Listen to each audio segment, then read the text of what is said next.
The International Space Station orbited majestically above the Earth. Its proximity warning radar beeped persistently as Colonel Jim Hathaway struggled out of his no-grav bed and checked it out. He glanced at the radar and confirmed that something was very close to the ISS, and it was big. He positioned himself near the window and his jaw dropped as he saw the huge dark blue metallic spacecraft, about half the size of a football field, slowly getting nearer. He called out to his fellow crewmen, and three of them, the fourth one, refused to wake up, stared in shock at the alien craft. They were even more shocked when their radio crackled and came to life. The voice, in clear English, said, "Greetings, people of Earth. We would like to make contact with your representatives." 4 days later, the alien spacecraft was allowed to land under heavy security at Andrews Air Force Base. The aliens were flown by helicopter to the White House, where they met President Brown. The meeting lasted 4 hours, then continued the next day, with no info of what was discussed given to the throngs of reporters waiting outside. The particular alien species that landed we came to know later as the Luxians, which roughly translated means the wealthy ones. They were in fact diplomats, ambassadors for the rest of the alien species. The state of affairs in the United States at that time was not good. We were in fact in an economic depression. There was rampant unemployment, global warming, food riots, crimes, and gang violence in the cities. Those still employed either worked for corporations run by billionaires who practically reduced them to slave labor, or for the government whose main task seemed to be keeping the discontented masses from revolting. So when the aliens landed, many subconsciously were hoping-hupped they had solutions for these problems. It wasn't an invasion, it was more like a celebration. There were the 3 Luxian aliens on the White House lawn shaking hands with the president. They used their electronic translator to address the media. "People of Earth, we come in friendship. It is a great joy to meet you. We are your new friends, and we will introduce you to space travel and other species, all working in harmony throughout the galaxy." The crowd cheered. The years following this event proved these promises to be misleading. At first the project seemed very hopeful, but in hindsight we could see that the huge building projects they supervised were merely to build spaceports and huge landing pads to allow their ships to land. They did not teach us how, or even allow us to build starships. We were like worker bees, always building to help achieve their goals and hidden agendas. More and more aliens landed, and soon human workers were not needed. They were replaced by alien technologies. Humans became obsolete. The farming and food they grew turned out to be good for them, and not so good for humans. People were developing a whole new range of illnesses, and were generally malnourished. Every year new alien viruses caused epidemics until the human population was so low, many cities were like ghost towns. But the alien population grew and multiplied. The year is 2133 AD. I live in the city of Spaceport 3, or what used to be called San Francisco, in a prefab public apartment that was molded of polymetallic plastic. It was where humans were housed. The best living accommodations were for aliens, huge and luxurious buildings of fantastic designs, where no human could hope to live.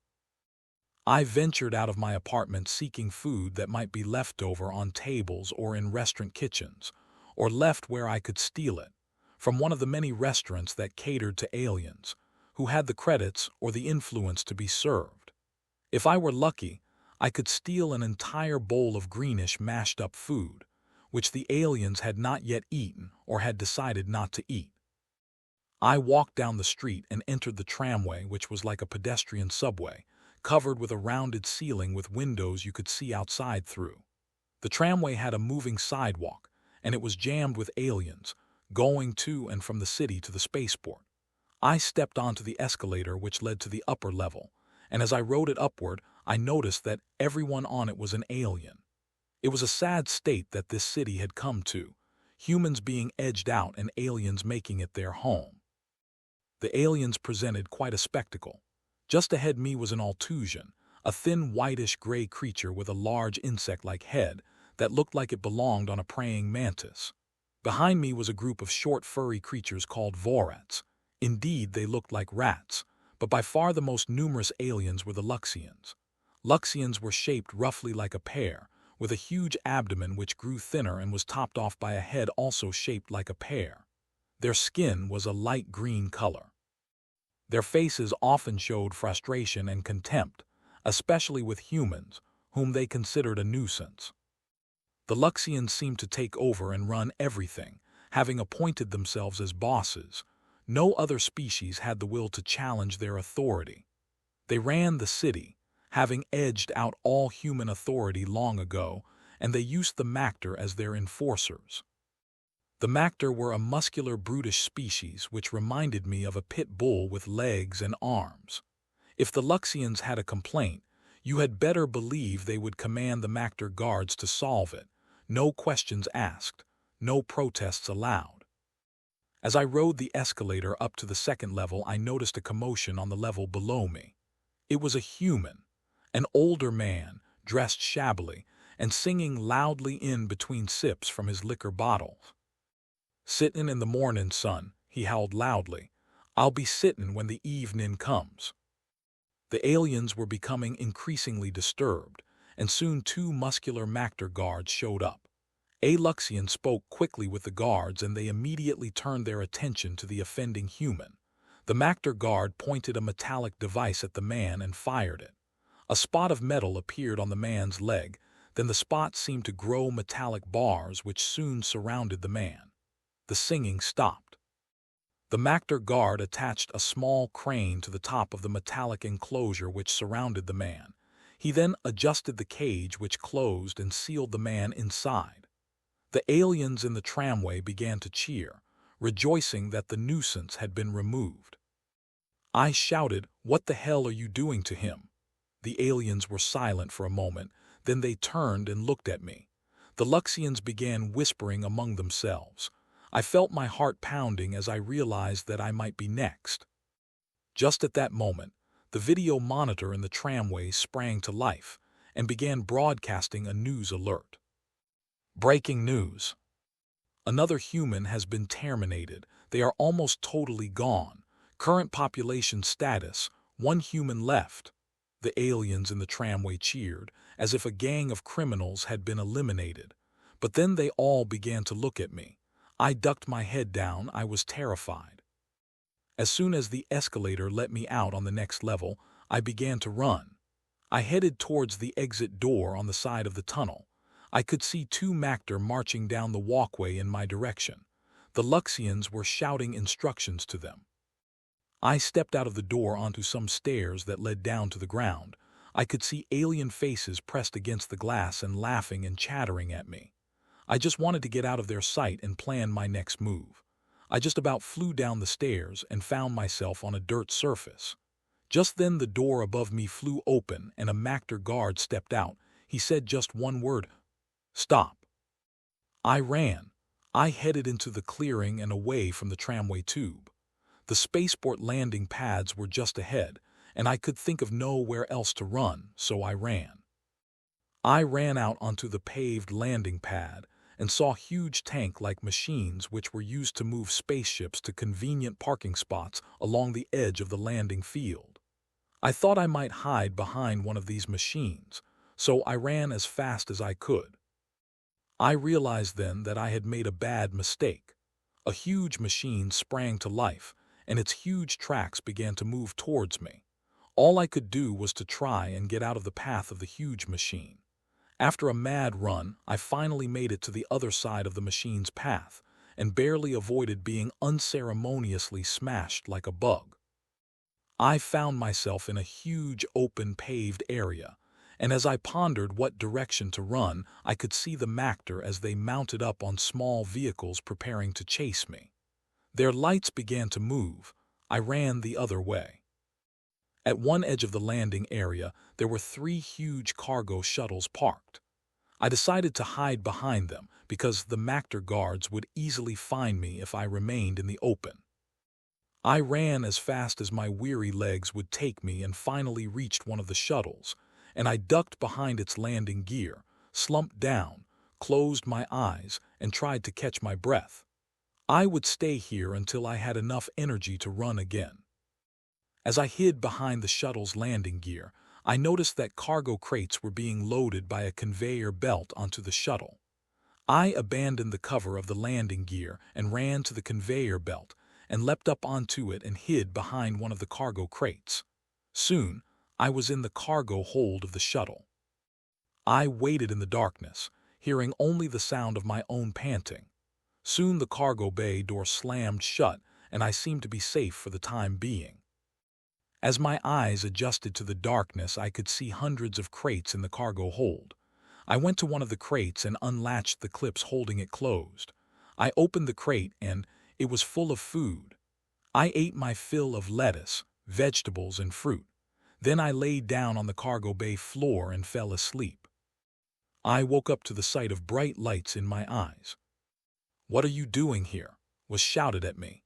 There was no mistaking the commanding tone of a Mactor guard.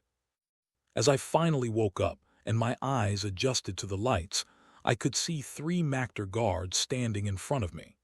Their muscular physique and white armor were contrasted by their deep black eyes.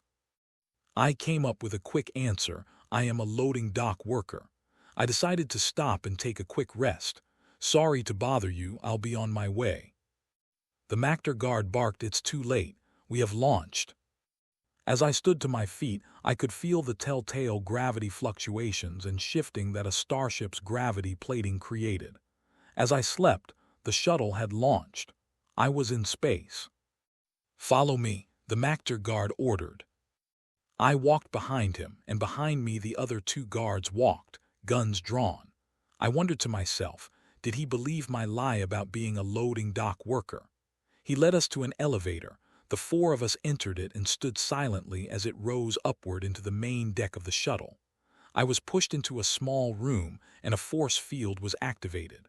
One of the Mactor guards stood guard outside and the others left. I yelled, "Why are you locking me in? Where are you taking me?" The Mactor guard did not respond. After a few hours, I could feel the cargo shuttle slowing down. I looked out the viewport and saw a huge station, with 4 docking bays on the bottom of it and a huge spherical structure at the top. This was where I was being taken, a huge space station. The cargo shuttle docked onto the docking port with a series of loud metallic clangs. Soon the head Mactor appeared outside of my cell and said, "Follow me." The forced field disappeared, and I walked behind him as he led me through a docking ring and into the space station. As we entered the station, I saw a plate on the wall that read Abolificus Tanzellum Trading Consortium.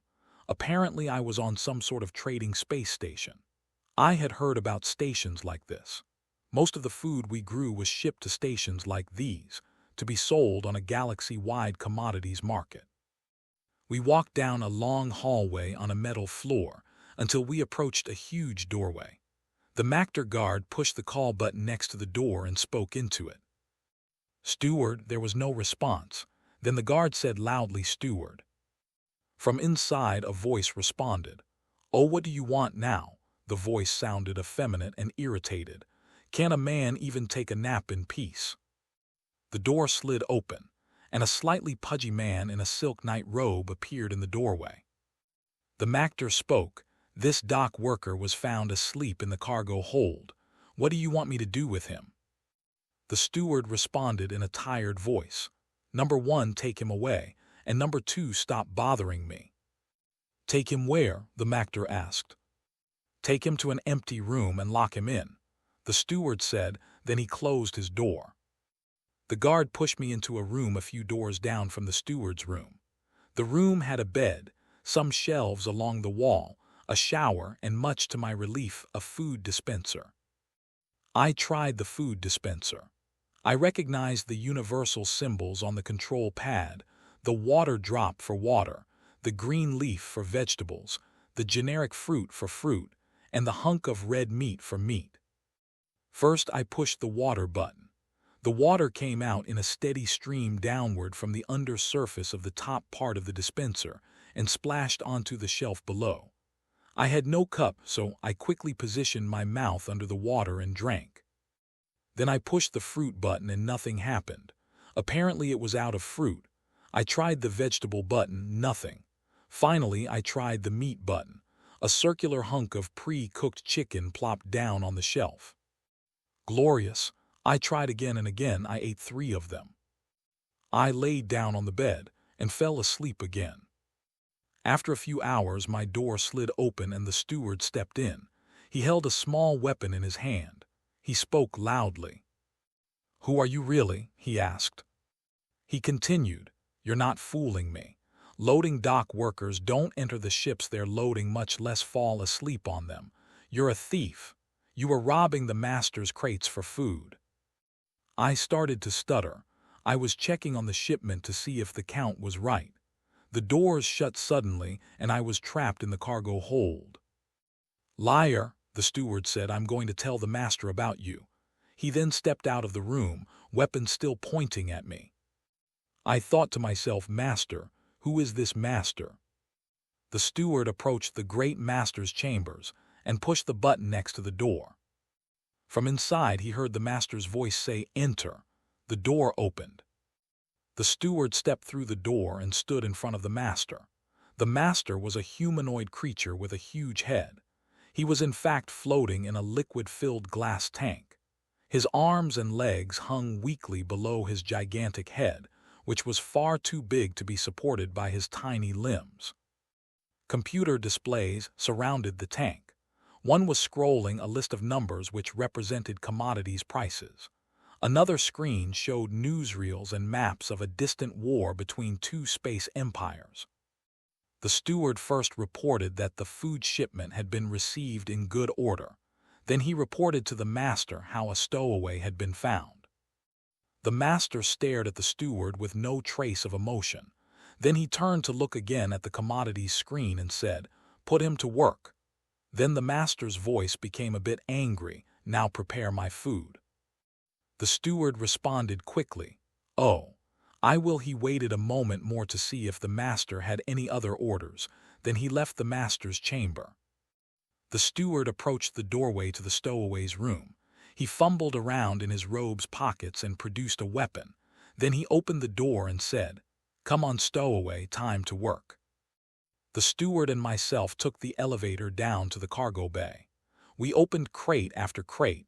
Then I would load the vegetables, meat, or fruit into metal containers. These containers would be brought to a processing room and ground into a pureed form. Then the cylinders would be mounted on the master's food injectors. The steward once found a crate that he seemed very interested in. He said with some excitement, "This is it." He had me open it, and when I lifted off the top of the plastic crate, inside it were rows and rows of bottles, wine, Burgundy, and Bourbon. The steward smiled and said, "Sweet nectar of the gods." He then had me bring every one of these bottles to his quarters. He apparently was a bit of a lush. The steward was so excited about his stash of liquor that he didn't notice that I had snuck 1 bottle as well as a bag of fruit from the cargo room and secretly put it into my room. I would enjoy that tonight. The steward wasn't himself the next morning. When we began to work, he moaned and his face squinted in pain. His body movements were slow and awkward, a classic hangover.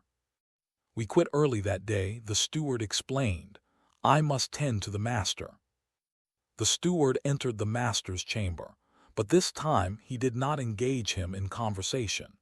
Instead, he proceeded around in back of the chamber and began the tank purification cycle. The steward slowly climbed the ladder to the top of the tank. He needed to change the 2 filters on the top of the tank. This manual labor, with the stretching and twisting of the covers, caused the steward great discomfort. As he struggled to complete the filter change, a bottle of wine slid out of the steward's robe pocket and fell into the open filter cover into the master's tank. The master looked in disbelief as the wine bottle drifted down in front of him. To make matters worse, when it hit the bottom, the cork blew out. Wine began to fill the master's tank with clouds of red billowing upward. The master screeched, "Steward." The steward knew what had happened, but he felt so sick today that he just laid and watched the whole thing like a slow-motion tragedy.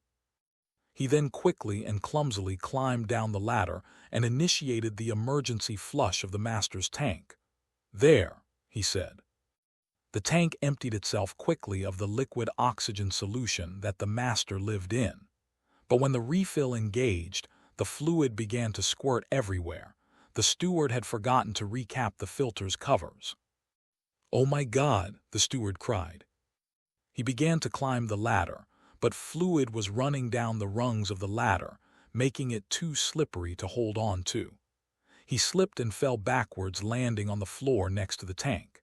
He looked up at the master, who was struggling with his huge head wedged against the side of the tank. The steward shouted, "Master!" The master looked at the steward in desperation and said in a whispered voice, "Steward." The master's eyes then glazed over and became white. His huge head seemed to shrink a bit and the blue veins in it became black. The master was dead. The master, a super-intelligent giant of commerce, known and feared on hundreds of worlds, over 300 years old, had just been done in by a bottle of cheap sangria. The computer screen scrolled behind him, oblivious to the tragedy that had just happened. As the steward laid on the floor weeping, the door slid open, and there stood the Mactor head guard. He stepped into the room and looked over the situation. Then he looked at the steward and said matter-of-factly, "You killed him." The steward began crying loudly, oh God, he's dead. What will we do? What will we do?" The Mactor guard stared without emotion at the weeping steward. Then he turned and walked out. I heard loud talking and a lot of banging and commotion outside my room. I knew something was wrong. Shortly my door opened and there stood the steward. He blurted out, "You've got to help me. I accidentally killed the master and now the guard is going to arrest me. Hurry." I followed him back to his room and he began packing things. Robes, shoes, food packets, bottles of wine, all into a small cargo container. I said, wait, where in the heck will we go? This is a space station, for God's sake." The steward responded, "Oh my God, you're right, we need to hide." At that moment the Mactor guard's voice spoke over the ship's intercom, "Steward, report to the command center." The steward responded, "No, you're going to arrest me." The Mactor spoke in a frustrated voice, "I am not going to arrest you. Now come here immediately." The steward sheepishly obeyed, and I walked with him. This might be an opportunity for me to escape somehow. We entered the command room and there stood the Mactor. He was next to the view screen on which there was a huge menacing starship. An orange light was flashing on a panel under the view screen. The Mactor spoke, "They are hailing us." The steward whined, "You answer them." The Mactor said to the steward, "I can't. I don't have clearance. You do." The steward gulped, "Oh, I guess I do." The steward often performed such menial tasks for the master. Okay, the steward said, "Now let me." He gazed down at the control panel, then pushed down the wide button with the triangle on it. He then said meekly, "Can I help you?"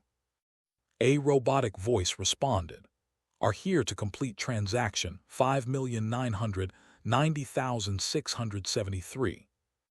The steward looked at us and made a puzzled "what the hell" expression.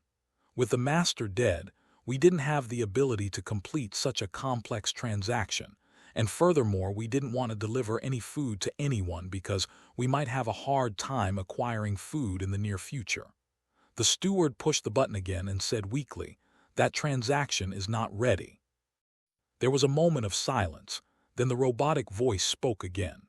"Transaction 5,990,673 has been confirmed as ready for pickup by yourselves." The steward replied, "Well, there was a problem and now it's not ready." There was a long silence. The robotic voice then spoke again, "We want to speak to Master Abel." The steward said, "Master Abel is indisposed." The robotic voice from the alien ship persisted, "Well, if he is not dead, we want to speak to him." The steward said, No, he is not dead. I'll go see what the problem is." The steward let go of the button and hung his head in despair. "Oh my God." I said to the steward, "Now what are you going to do?" He lifted his head and stared at the floor for a moment and said, "I have an idea." With that he stood up and headed out of the command room. I followed him. He headed down on the elevator, then straight into the master's chamber. The master's dead body was still in the chamber's tank. The steward began typing in the master's computer terminal. Then he spoke as he read the screen proxy mode. The steward explained, "Whenever business deals get long and tedious, the master lets me project his appearance and voice to complete business deals while he naps." Then the master appeared on the screen. "There we go," the steward said. When he spoke, the master appeared to speak it too, proxy mode. The steward then once again pressed the button to broadcast to the alien ship. "This is Master Abel. Starship respond." The robotic voice from the starship said, "Master Abel, so good to speak with you. About your transaction, we cannot complete it," the steward said, posing as the master. "May I ask why not?" the starship inquired. The steward made an excuse, because upon inspection the food was found to be spoiled. "Rotten. We cannot sell such commodities." There was a moment of silence, then the voice spoke. "Then we deserve a full refund of our deposit." "Of course," the steward said.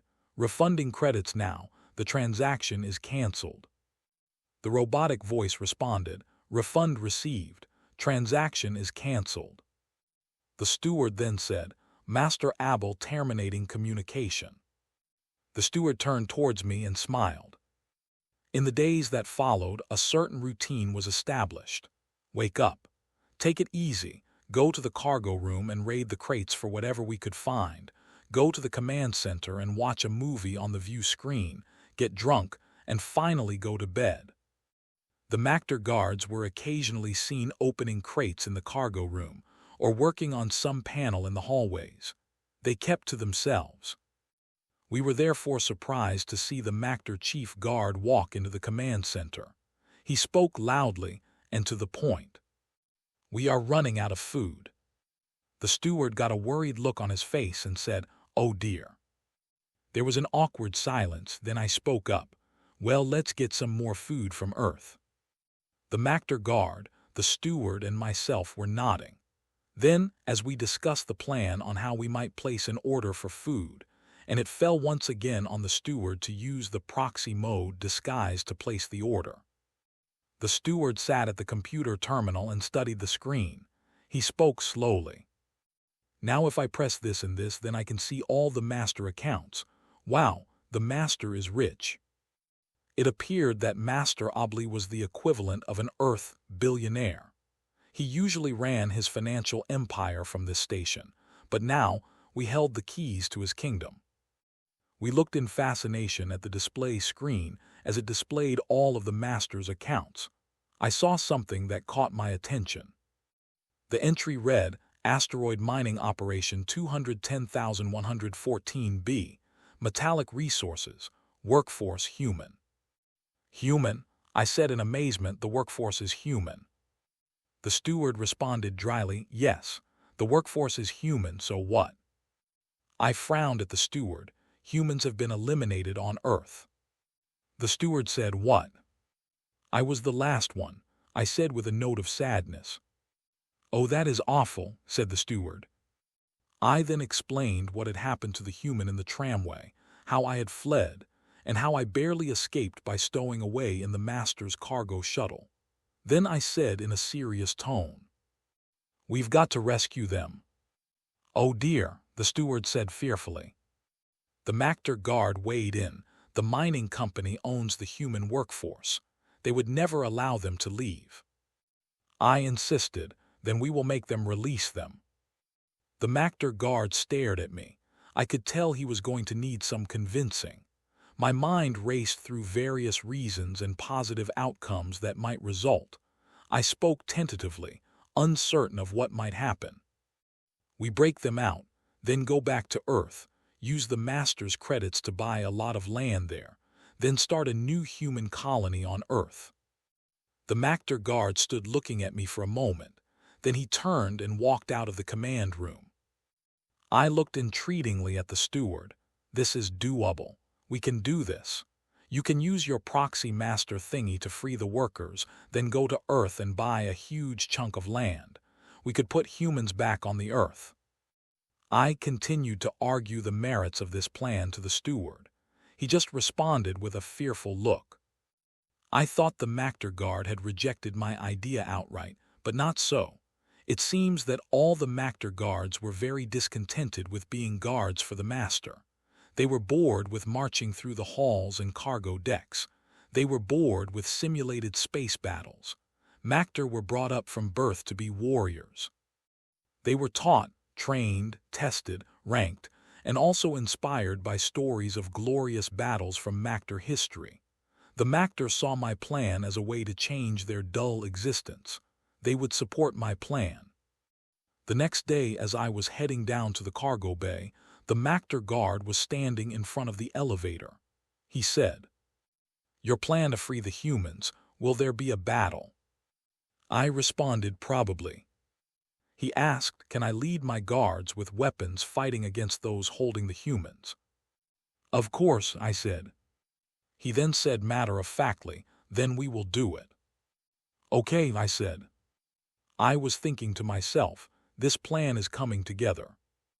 As the station maneuvered towards the asteroid mining base, the steward prepared to engage the proxy master mode on the communicator. The mining colony would see the visage of the master's huge head and commanding eyes, even though it was actually the effeminate steward speaking to them. The steward pressed the communication send button and said, "This is Master Abolificus Tanzellum, calling station 210,114B. A voice responded, "Master Abolificus, I see you brought your whole station with you. Why?" The picture on the view screen began to appear. It was a varat, an odd mammalian species covered with fur, known for their talents at mining. The steward, in the master's proxy mode, said, "Transfer all the ore in your storerooms into our cargo holds, and also send the human workforce for reassignment to another mining operation." There was silence. Then the varat responded, "You want my human workforce." The steward was beginning to feel the sting of anxiety. He said slowly, "Yes." The varat mumbled something to another varat behind him. Then he stared angrily at the screen and said, "You want all of our ore, and our human workforce as well. Are you trying to put us out of business? No, we will not give you our ore or our human workforce. No." The varat motioned to another varat to cut off the transmission, and the screen went blank. The steward turned and looked at me, wide-eyed and speechless. I turned to the Mactor chief guard and said, "Looks like you're on. Get your crew ready for a battle." I searched around the cargo bay and found a fine selection of pulse rifles, grenades, battle blades, and armor. I dressed in the battle armor and took a pulse rifle and a hand laser for my backup weapon. I headed towards the docking area and saw 10 Mactor, lined up in their white battle armor, with the chief doing his final inspection of his squad. I didn't expect the steward to join us, but much to my surprise he did, stepping clumsily along in a battle walker. He looked frightened in this walking mini-tank. He shouted above the clanging, "Let's do this." I chuckled to myself and walked through the docking ring and sat in the shuttle. The 10 Mactor sat also, lining the sides of the shuttle's rear hold. The steward couldn't sit in his battle walker, so he stood in the middle aisle. I could see him frantically looking at the controls, trying to learn on the spot how to use the battle walker. I knew he would be fine, since the Mactor would probably make the battle very short. The varat were no match for the Mactor. No species was. The shuttle powered up, and the docking door closed with a whooshing noise. The shuttle then undocked from the station, and the jets fired. We were soon approaching the mining asteroid. As we approached it, we were fired upon by 2 turrets from the mining asteroid. The sound of explosions vibrated and rocked the shuttle. The Mactor chief brought the shuttle's weapons online and fired repeatedly at the turrets until they were disabled. The threat from the turrets having been eliminated, the chief then maneuvered the shuttle near the asteroid base and backed the shuttle's docking ring up against a metallic wall on its structure. The Mactor chief then extended the shuttle's docking ring until the mag clamp locked onto the metallic wall. He then powered down the shuttle and stood up. He opened the docking ring's iris and stared a moment at the metallic wall. He spoke. "Cut it, make us a door." One of the Mactor guards opened a silver metallic case and withdrew a cutting tool, which he secured to the metallic wall. It extended outward automatically and began to cut the metal. It rotated around the point where it was attached and continued cutting in a circle as it rotated. As it completed the circle, the metal piece fell, revealing the interior of the structure. "Let's go," the Mactor chief shouted. All the Mactor charged through the hole shouting as they went. The Varret were positioned behind some mining carts. They fired their weapons at the Mactor. Now the last place any sentient being would want to be is in a battle where 10 furious Mactor were charging at you. The Varret scattered, and soon were dispersed until only silence and the dead bodies of several Varret remained. The Mactor then led the way down the mining tunnel, with the steward in his battle walker and myself following them. At the end of the tunnel was a huge door, and it was locked.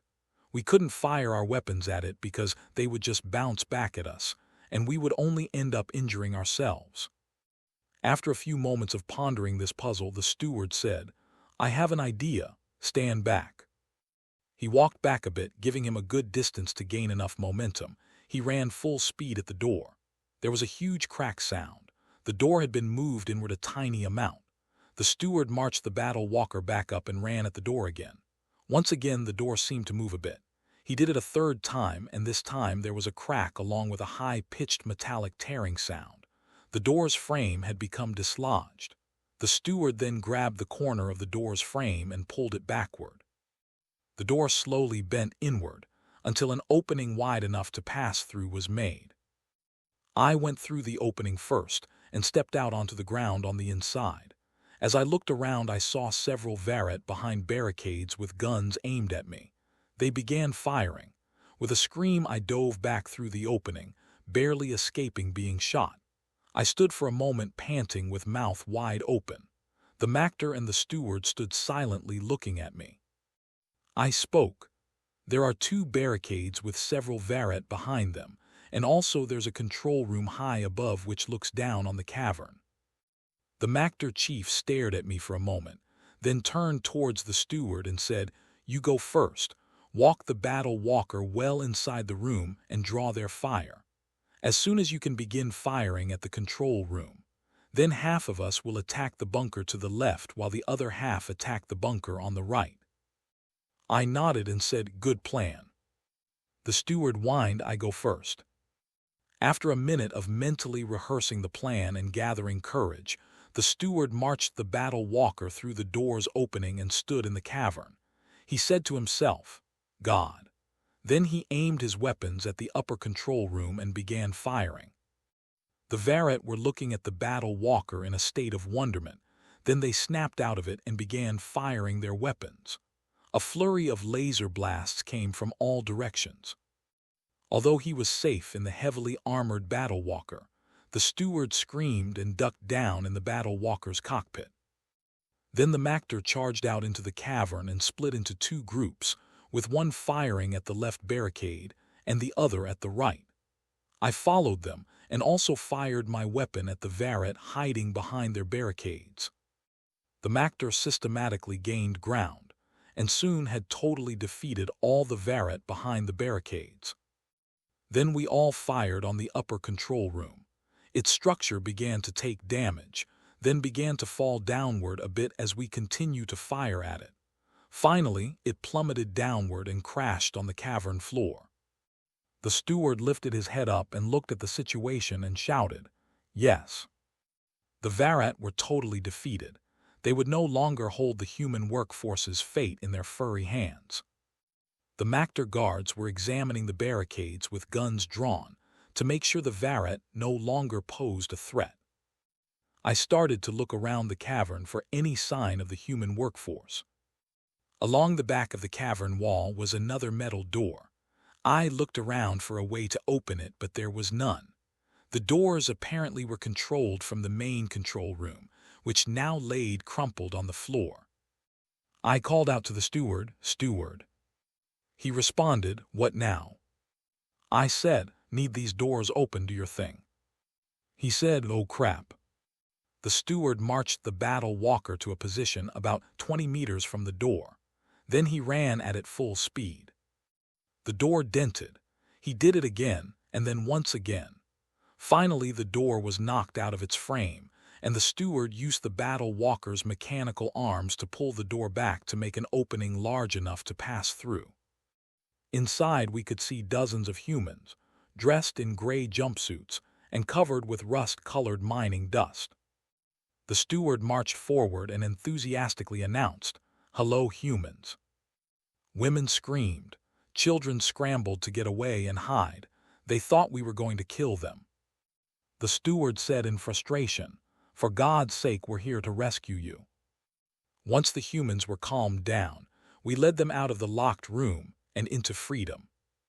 Having been cleaned up and properly fed, the humans assisted us to move all the ore in the mining station to our cargo holds. After several shuttle flights, the asteroid base was emptied, with no more ore and no more workers. It was out of business for good. We took stock of our new situation. There were 161 humans rescued.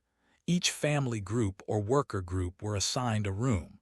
Although it was more crowded than ever before, the great station was able to accommodate all the humans. As we talked to the humans, they had no idea that they were originally just employees. They had been treated merely as slaves for a long time. They also had no idea that their home planet Earth had been taken over by aliens. Although they were not warriors, the humans consented to the plan to head back to Earth and repopulate it with humans. The Mactor commander used the command center to set course for Earth. The huge station creaked and groaned as it went a faster than light speed. We were on our way. I was extremely happy that I had gained so many new friends and so many new resources to help me stand my ground back on Earth. But I still had a sinking feeling inside when I remembered the disparaging way the Luxians had treated the last humans. I spent the next day talking to the humans about Earth. They were fascinated by my stories of their homeworld, which they had not seen in decades. They were especially interested in the fact that humans once had owned the Earth, and were in fact its masters. I was thinking that soon they would be able to walk upon the Earth as free men and women, and not be tormented by the aliens. I would be willing to fight again to make sure of that. With a great whoosh that made my stomach do flip-flops, the great station came out of faster than light speed. The Mactor placed the station in orbit around the Earth.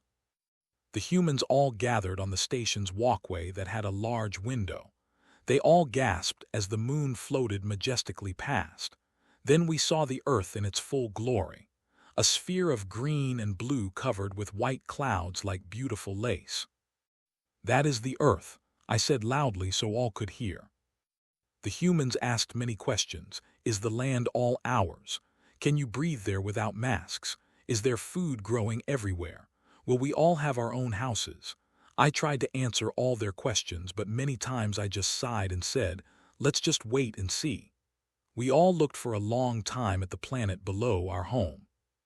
The steward now had the job of once again impersonating the Great Master. The plan was to buy a huge chunk of land off somewhere private so the aliens wouldn't bother us. Once having prepared himself psychologically and engaged the proxy master mode, the steward initiated contact with the new landlords of the Earth, the Luxians. The steward spoke into the communicator. "This is Master Abolificus Tanzellum, Earth Command, respond." A voice responded, "Master Abolificus, good to hear from you. Will you be placing an order today?" The view screen fluttered, then showed the person speaking. It was a Luxian. The steward continued, "Yes, of course. And also I would like to establish a base for repair for my station here on this planet. I would of course make it a profitable exchange for you." The Luxian had a puzzled expression on his face. "A base? Will this be a permanent base? How much land will you need? We have a huge new spaceport you can rent. It's in the place known as San Francisco. Can I send you some rent proposals?" The steward, knowing we needed a larger and more permanent presence on Earth, proceeded carefully. He was relieved that the Luxians were readily accepting him as Master Abel. He spoke again. "We would need a huge plot of blank land. We wouldn't want it developed at all. Facilities would be established after the purchase. Do you have some land that fits that description?" The Luxian consulted his computer files and eventually found such a plot of land. He spoke. "We have a plot of land known as North Montana. We could sell it to you for 17 million credits." I had a mixed feeling of relief and shock. We could get land on Earth, but 17 million credits. Did we even have that much? The steward remained silent. Then he spoke, as if to negotiate. "North Montana is a mountainous region with very cold winters. My building crews would have to adapt to these hazards." The steward then made a counteroffer. "I will pay 7 million credits. That should be enough for the land." The Luxian took a moment, then conceded, agreed. The Luxian mumbled something so the other Luxians in the room could hear him. Then he spoke again. "I will agree to your offer of 7 million credits, and welcome to Earth, Master Abelificus." The steward spoke again. "Very good. The terms are agreed upon. Transferring credits now." The Luxian got a look of lavish contentment on his face. The incoming credits were the largest sum of money he had taken in for years. He was deeply happy to part with the useless land in Montana for this enormous sum. When the steward closed the communication, I asked, 7 million credits. Do we have enough to spend that much? Are we going to be poor?" The steward smiled and shook his head. "Poor? Not by a long shot. If they had asked 7 billion credits, it still wouldn't have put a dent in the master's assets. The master was rich." Word of the land purchase spread quickly throughout the station. The miners cheered gleefully when they heard the news. We were now the proud owners of our own place on Earth. It was a miracle. The steward, the Mactor, and a few miners and myself met in the command room. We now had to plan how to establish a colony on Earth. I couldn't help much, because I had spent most of my adult life in a small apartment at Spaceport 3. The miners didn't have much knowledge about such things, because they had been slaves. They had no experience at city planning. The steward was a man of leisure, having been quite comfortable in his luxury apartment on the master's station. The Mactor chief sat in silence and listened to all the talking, until the ideas were all either dismissed as being too hard or as being impractical. Then, when the conversation died down a bit, the Mactor spoke. "I know what to do." We all turned and looked at the Mactor. He continued, "Land the station." We all were silent. I was thinking the station can land. I spoke up, "Can we land the station?" The Mactor responded, "Yes, I can." Then he elaborated on his idea. "Position the huge station over the land and slowly descend. Launch all 7 cargo shuttles to clear and level an area on the land. Then gently land the station. Using defensive baffles from the station, set up security force fields. Use the docking ports to access the ground to move building supplies out and build facilities, set up farms, and build a human colony. The planet's air, water, and food will be used to keep the station replenished with all that we would need for long-term survival. The station will be the central hub of the human colony." We all marveled as the Mactor spoke. His plan was perfectly logical and laid out with the skill of a professional strategist. Having planned many battles in his lifetime, he was used to making order out of chaos. No one could match the perfect plan of the chief. It would make full use of the station's capabilities, and also would eliminate the need for a lot of intense labor to establish a base. All work efforts could be focused on developing the Montana countryside for our colony. "Let's do it," I blurted out with enthusiasm. All those present in the room nodded yes and agreed. The steward stared off into space and said, "I guess soon we will be living in Montana." The Mactor guided the huge station to orbit in geosynchronicity over the land in Montana. Then he initiated the slow descent. From the ground below in Montana, there could be seen a huge fireball in the sky. A herd of caribou were startled and took to stampede. When the station had descended to about 10,000 meters from the ground, the station's 7 shuttles were launched, manned by Mactor pilots. They flew in a grid pattern below the station, firing their lasers, disintegrating boulders and trees, and flattening the land in preparation for the station's touchdown. Then the station descended with a huge roar, shaking the countryside. It touched down with a huge creaking and crunching sound, then came to rest. The Montana countryside had a new landmark. The station itself was as big as a mountain. It had huge extensions at its bottom, which were the structures of docking ports. Their doors were at ground level. Its support beams reached upward to its dome structure, which towered over the landscape. We tested the exits by taking our first walk out of the doors out onto the soil of Montana. The humans all came outside. They were ecstatic. They ran down into a nearby river, which was crystal clear, jumping in and splashing and shouting with joy. The shuttles were circling around the station as the Mactor piloted them, taking surveys of the land below. The steward came outside too. He felt the softness of the Montana grass and smelled the fresh Montana air. He smiled and said, "I am going to like this planet." A week later, the steward squinted as he studied the view screen in the command room. Then he spoke.